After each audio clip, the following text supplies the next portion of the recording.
Hello दोस्तों, मेरा नाम है वीर और स्वागत है आपका हमारे यूट्यूब चैनल स्टडी रूट्स में। इस क्लास में दोस्तों हम पढ़ेंगे फंडामेंटल ऑफ कंप्यूटर के बारे में।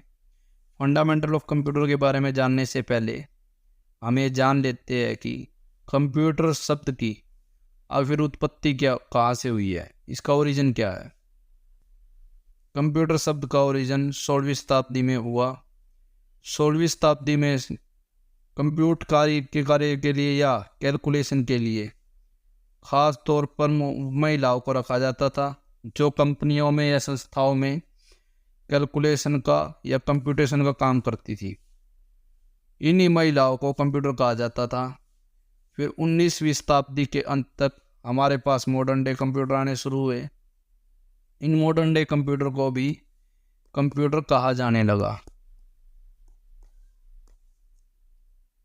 अब हम कंप्यूटर की फुल फॉर्म जान लेते हैं। Full form of computer is common operating machine purposely used for technological and educational research. मतलब कि कॉमन ऑपरेटिंग मशीन एक ऑपरेटिंग मशीन है जो कॉमनली यूज होती है टेक्नोलॉजिकल एंड एजुकेशनल रिसर्च के लिए। तो डेफिनेशन ऑफ कंप्यूटर देखते हैं। चलिए, A computer is an electronic device that accepts data from user, process it and produce result, display them to user and store the result for future usage। यहाँ पे मतलब ये है कि कंप्यूटर एक इलेक्ट्रॉनिक डिवाइस है जो यूजर से डाटा एक्सेप्ट करती है, इस डाटा को प्रोसेस करती है और प्रोसेस करने के बाद रिजल्ट जनरेट करती है और इस रिजल्ट को डिस्प्ले पर दिखाती है। अगर हम चाहे तो इस रिजल्ट को फ्यूचर यूसेज के लिए सेव भी कर सकते हैं। तो यहाँ से हमें तीन चीज़ें मेनली देखने को मिलती है कंप्यूटर के जो मेन ऑपरेशन हैं, जो ऊपर डेफिनेशन में भी दिखाए गए हैं। नंबर 1 पे है इनपुट। इनपुट का मतलब है कि process of entering data and instruction to computer. Computer के अंदर डाटा या फिर इंस्ट्रक्शंस को डालना या उसे कंप्यूटर को देना। सेकंड थी हमारे पास प्रोसेस या फिर प्रोसेसिंग। प्रोसेसिंग का मतलब है कि जब कंप्यूटर उस डाटा को प्रोसेसिंग करता है, मतलब कि हम मान लीजिए यहाँ पे जैसे हमने एग्जांपल के तौर पे 10 + 5 दिया, 10 + 5 हमने इसको दिया, हमने 10 दिया, इसको 5 दिया और बीच में दिया इसको हमने ऑपरेशन प्लस का। तो जब ये प्लस का ऑपरेशन इन पे परफॉर्म करेगा ना 10 पे और 5 पे, तो ये बन जाएगी प्रोसेसिंग। इसकी प्रोसेसिंग बोला जाएगा इसको। तो प्रोसेसिंग करने के बाद ये एक रिजल्ट जनरेट करता है जिसे आउटपुट कहते हैं। तो 10 + 5 = 15। तो इसने प्लस का लगाया तो यहाँ पे ये 15 रिजल्ट आ गया। तो ये रिजल्ट ही है आउटपुट। तो ये तीन मेन फंक्शन है कंप्यूटर के। इनपुट का मतलब कुछ कंप्यूटर के अंदर एंटर करवाना डाटा या उसे इंस्ट्रक्शन देना।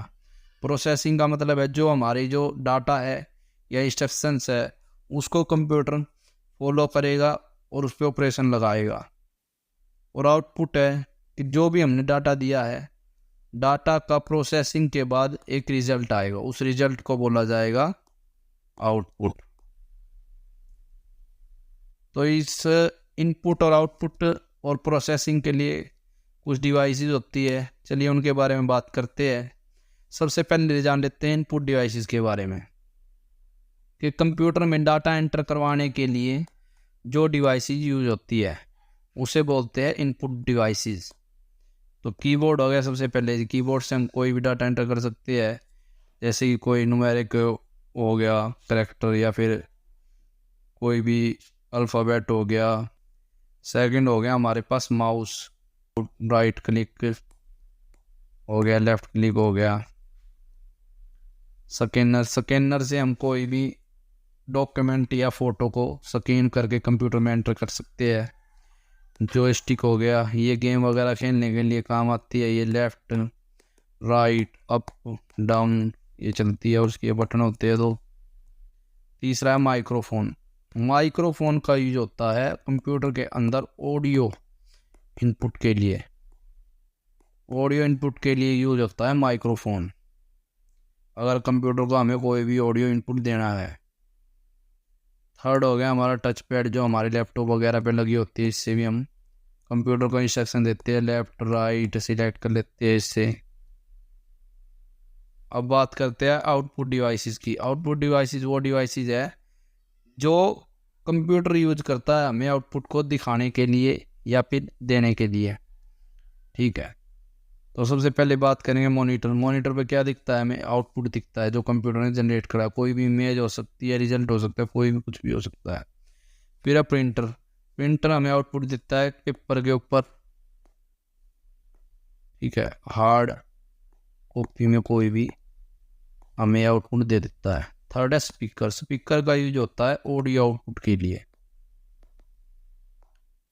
ऑडियो आउटपुट के लिए यूज होता है स्पीकर का। थर्ड पे बात करते हैं स्टोरेज की। स्टोरेज कंप्यूटर कहाँ करता है? फ्लॉपी डिस्क पहले यूज होती थी, compact disc, CD, hard disc.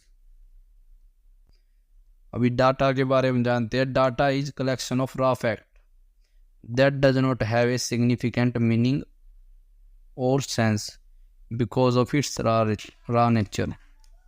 ये मतलब कि डाटा रॉ फैक्ट्स है, रॉ फैक्ट्स है और उनका कोई सिग्निफिकेंट मीनिंग नहीं है और सेंस नहीं बनती। एग्जाम्पल के तौर पे हम देख लेते हैं डाटा का। जैसे मैं आपको बोल दूं राम डॉक्टर। अब राम डॉक्टर से हमें कुछ पता नहीं चलता क्या है कि राम कोई डॉक्टर है या फिर राम डॉक्टर के पास गया। इससे कोई हमें मतलब कि एक मीनिंगफुल इंफॉर्मेशन नहीं मिलती यहाँ पे। अगर हम इस डाटा के ऊपर कुछ ऑपरेशन लगा दे या फिर इस डाटा को कुछ ऑर्गेनाइज कर दे तो ये इंफॉर्मेशन बन जाती है। इंफॉर्मेशन कैसे आएगी हमारे पास? जैसे राम इज ए डॉक्टर। अभी हम पता चल रहा है कि राम एक डॉक्टर है। तो ये डाटा के ऊपर जब हम कोई भी ऑपरेशन लगा देते हैं, प्रोसेसिंग कर देते हैं उसकी, या ऑर्गेनाइज कर देते हैं डाटा को, तो डाटा बन जाता है इंफॉर्मेशन। इंफॉर्मेशन से ही हमें समझ आती है किसी चीज़ की कि इसका मीनिंग क्या है। डाटा के ऊपर जब हम ऑपरेशन लगा देते हैं तो ये बन जाता है इंफॉर्मेशन।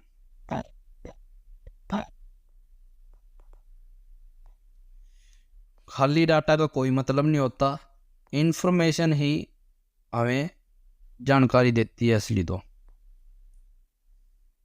ये थी डाटा और इंफॉर्मेशन। अभी हम बात कर लेते हैं डिजिटल की, कि वर्ड डिजिटल कहाँ से आया। अब बोलते हैं ना हम डिजिटल कंप्यूटर। आज के टाइम में तो डिजिटल कंप्यूटर ही है। वैसे कंप्यूटर में एनालॉग भी होते हैं, वो हम आगे पढ़ेंगे। अभी हम बात कर लेते हैं डिजिटल की। वर्ड डिजिटल आखिर आया कहाँ से? डिजिटल वर्ड आया डिजिट्स से, और डिजिट्स का मतलब होता है फिंगर्स। रोमन स्कूल्स में पढ़ाने के लिए पहले फिंगर्स का इस्तेमाल किया जाता था, तो इन्हीं फिंगर्स को डिजिट भी कहा जाता है। यहीं से इसका नाम पड़ गया डिजिटल। तो अभी हम बात करते हैं एवोल्यूशन ऑफ कंप्यूटर के बारे में।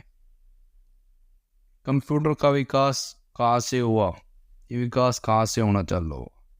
सबसे पहले जो कंप्यूटर हमारे को हजारों साल पहले देखने को मिला उसका नाम था एबेकस। ये चाइनीज ने इन्वेंट किया था लगभग 4000 साल पहले। ये दिखने में कुछ ऐसा था। एबेकस में आप इसको अगर समझना चाहे तो हम इसके लिए अलग से डेडिकेटेड वीडियो ले आएंगे। वैसे मैं थोड़ा सा आपको इसको समझाता हूँ।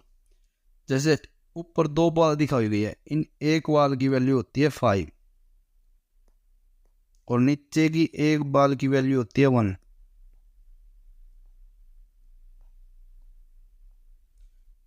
तो अभी आप देखेंगे कि ऊपर यहाँ पे एक बॉल इसको ये जो है यहाँ पे स्टिक को इसको एक बॉल टच कर रही है यहाँ पे, तो इसका मतलब कि यहाँ से तो एक गया, ऊपर से एक बॉल टच नहीं कर रही, तो इसकी वैल्यू क्या आएगी, 1 आएगी। अभी हम यहाँ देखते हैं इधर इसको टच करिए 3 बॉल, तो यहाँ पे वैल्यू आ गई 3। अभी इसको टच करिए, एक तो ऊपर वाली करिए टच और नीचे एक भी नहीं करी, तो यहाँ ऊपर वाली की वैल्यू कितनी थी, 1 की 5, तो ये वैल्यू आ गई हमारे पास 5। अभी यहाँ पे ऊपर वाली कोई टच नहीं करी, नीचे की 2 टच करी है तो 2, ऊपर वाली 1 है और नीचे वाली 4 है, तो ऊपर वाली की वैल्यू कितनी थी 5 और यहाँ पे कितनी थी 4, 5 + 4 9। ऊपर वाली भी 1 है, नीचे वाली भी 1 है, 5 ऊपर 1 नीचे, तो ये बन गया 6। अभी नीचे वाली 4 है तो 4, 1 ऊपर वाली 2 नीचे वाली 7, 5 और 2 7। अभी दोनों ही टच नहीं कर रही यहाँ पे, आप देख सकते हैं, तो ये वैल्यू आएगी 0 के इक्वल।